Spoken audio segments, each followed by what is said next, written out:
Subscribe now and press the bell icon. Never miss an update.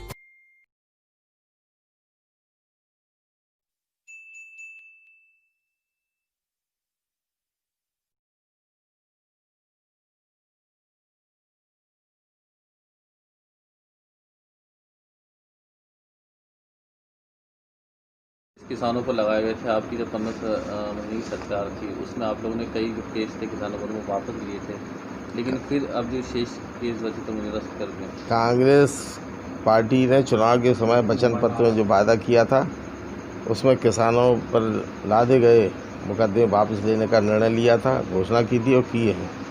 काफ़ी भारी तादाद में किसानों पर लगे हुए और कांग्रेस के कार्यकर्ताओं पर असत्य झूठे मुकदमे भारतीय जनता पार्टी के समय में किए गए थे कार्यकालों में, उनको वापस किया गया है।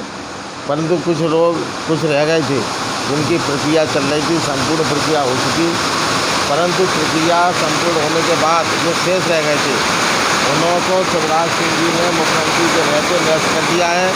मैं उनसे कहना चाहता हूँ शिवराज सिंह जी से, आप बड़ापन दिखाइए, राजनीतिक दुर्भावनाओं से बदले की कार्रवाई न करें।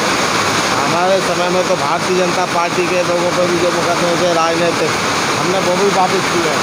तो भारतीय जनता पार्टी के मैंने किए हैं, हमारी सरकार ने किए हैं। तो शिवराज सिंह को भी बड़ा दिल दिखाकर किसानों के साथ किसान हितैषी बनते हैं तो उनके प्रकरण भी तत्काल जो रह गए थे उनको बुलाकर वापस लें, ये मैं उनसे आग्रह करता हूँ।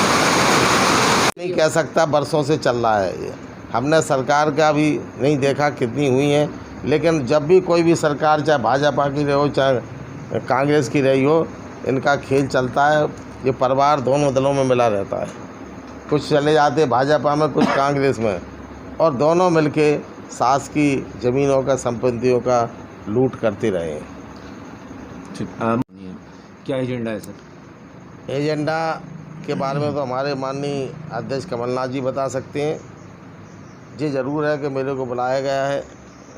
अब किस सिलसिले में संगठन के बारे में चर्चा करेंगे, चुनाव आने वाले हैं उसके संबंध में भी बात हो सकती है, तो अभी हमें कुछ कहने की स्थिति में नहीं है। बीजेपी प्रभारियों को का मैं गोविंद सिंह पे कोई आरोप नहीं लगाना चाहता, क्योंकि गोविंद सिंह की इतनी ज़्यादा सिंधिया के सामने कुछ चलती नहीं थी। तो विभाग तो नहीं मांगा, विभाग मांगा, अपने अधिकारी कलेक्टर लैंड रिकॉर्ड सुपरडेंट सब अपने बैठाल के हेरा फेरी की है। ये प्रमाण गवाहियों के लिखित दस्तावेज हैं हमारे पास हैं और उपलब्ध, अगर कोई चाहेगा तो मैं उपलब्ध। मैं तो ये कहता हूँ शिवराज सिंह जी में अगर हिम्मत है तो ग्वालियर, शिवपुरी और उज्जैन में जो सास की ज़मीनों पे सिंधिया ख़ानदान के आज़ादी के बाद जो ट्रांसफ़र की गई हैं उनके लिए आयोग बैठा लें, ताकि दूध का दूध पानी का पानी हो जाएगा। और अगर मैं इसमें मेरी बात गलत निकलती है तो मेरे विरुद्ध भी मुकदमा चलाएं। आपकी सरकार में सारे प्रभारी अब प्रभारी तो मैं तो कोई परिवार में नहीं हूँ, मैं तो फ्री स्टाइल वाला हूँ।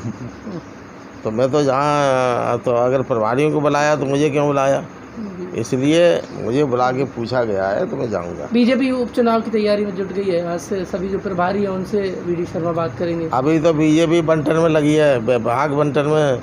जब उनका जूतम बाजार बंद हो जाएगा तब भी आगे सोच पाएंगे, अभी तो विभाग ही बांट लें। क्यों नहीं बांट पा रहे सर? बार बार दिल्ली स्थिति दिखती थी वो बीजेपी में दिख रही है। जहाँ सौदेबाजी होती है, खरीद फरोख्त पर सरकारें बनती हैं, प्रजातंत्र की गला घोंट कर जिन लोगों को महत्व महिमा मंडित किया जाता है, तो ऐसी दुर्दशा होती है, ऐसी दुर्दशा चलती है और वो अभी चलेगी। विकास रुक गया, पूरी तरह से रुक जाएगा विकास। जब उनको जूतम बाजारी से समय मिलेगा आपस में तब तो विकास की बात करेंगे। इतना समय कहाँ है? इसको एक सांप का एक गट्ठा बनाते नहीं, सांपों का कहीं गट्ठा बनाओ तो एक सांप का सटक जाता है, फिर पकड़ो, तो सांप का कठोरा है। इनमें से इकट्ठा जब कर लें बांधने की ताकत तो वही बांध सकता है। दोबारा नहीं हुआ है। जहाँ जहाँ पैर पड़े संतन के वहाँ होगा बंटा ढाल। सिंधिया जी जब कांग्रेस में थे तो उनकी जो सोच है कि सभी विभाग और मुख्यमंत्री और मंत्री उनके दबाव में काम करें, उनके आदेश का पालन करें, ये उनका सामंती स्वभाव है। अभी मैं हालांकि मेरे को सलाह देने की आवश्यकता नहीं, विपक्ष में हूँ, लेकिन प्रदेश की 7.5 करोड़ जनता की ओर से उनके हित में मैं मुख्यमंत्री शिवराज सिंह जी से अनुरोध करना चाहता हूं कि सिंधिया समर्थकों को राजस्व के विभाग न दिया जाए, क्योंकि राजस्व विभाग जब जब सिंधिया के लोगों पे आया है और सिंधिया का प्रभाव क्षेत्र राजस्व विभाग के अधिकारियों को लैंड रिकॉर्ड वगैरह में इन्होंने अपने कमिश्नर बैठा ले हैं, तब शासकीय ज़मीनों को हड़पने का काम सिंधिया जी के द्वारा, इनके परिवार के द्वारा किया गया है। अभी भी ग्वालियर में जो मर्जर एग्रीमेंट हुआ था 1958 और 57-58 में भारत सरकार और सिंधिया स्टेट के राज प्रमुख जियाजी राव सिंधिया के समक्ष जो भारत सरकार मध्य प्रदेश सरकार का एग्रीमेंट हुआ था, उस एग्रीमेंट में जो शासकीय ज़मीनें अलग कर दी गई थी, ये शासकीय होंगी, और उसके बाद निजी संपत्तियां उनकी सिंधिया जी की तय की गई थी। वो एग्रीमेंट में गजट नोटिफिकेशन के माध्यम से लिखित दस्तावेज हैं, परंतु उसके बाद भी सिंधिया जी द्वारा अपने अधिकारियों को और अपने विभाग अपने दबाव में अपने लोगों को लगा के करोड़ों रुपए की ज़मीन है उज्जैन की, शिवपुरी की और ग्वालियर की सिंधिया ख़ानदान ने, सिंधिया ने अपने नामों के लिए, अपने ट्रस्टों के लिए अपने नाम करा ली हैं। हमारी शिवराज सिंह जी से मांग है, हालांकि मुझे अधिकार नहीं है, सलाह है कि आप राजस्व विभाग को छोड़कर चाहे कुछ दें, लेकिन इससे ज़रा बचाव करें, अन्यथा पूरी प्रदेश की शासकीय गरीब जनता की संपत्ति जो जनहित के काम होने वाले हैं, विकास के कार्यक्रम के लिए ज़मीनें तय की गई थी, वो सब सिंधिया जी द्वारा हड़प ली जाएंगी। आज भी न्यायालय में तमाम प्रकरण ग्वालियर उच्च न्यायालय में ज़मीन हड़पने के सिंधिया जी के खिलाफ चल रहे हैं। और इसके अलावा मैं ये भी कहना चाहता हूँ कि जो सिंधिया से संबंधित ज़मीनें पर मुकदमे हों, उनमें सिंधिया जी द्वारा प्रस्तावित एडिशनल एडवोकेट जनरल और शासकीय अधिवक्ताओं को इससे दूर रखा जाए, क्योंकि अभी कई मामलों में शासकीय अधिवक्ता भी और एडिशनल एडवोकेट जनरल अपने बनवाते हैं ताकि वो सिंधिया के पक्ष में फैसला करवाते हैं।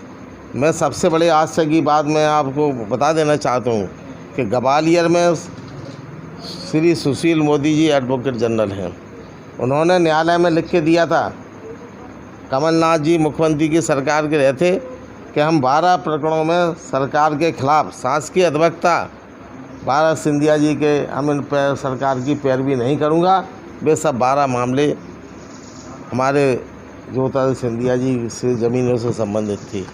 इस प्रकार का दबाव सिंधिया जी द्वारा किया जाता है और अभी लगातार दबाव बनाकर विभागों के वितरण में मैं नहीं समझता कि शिवराज सिंह जी इतनी जल्दी सफलता पा लेंगे।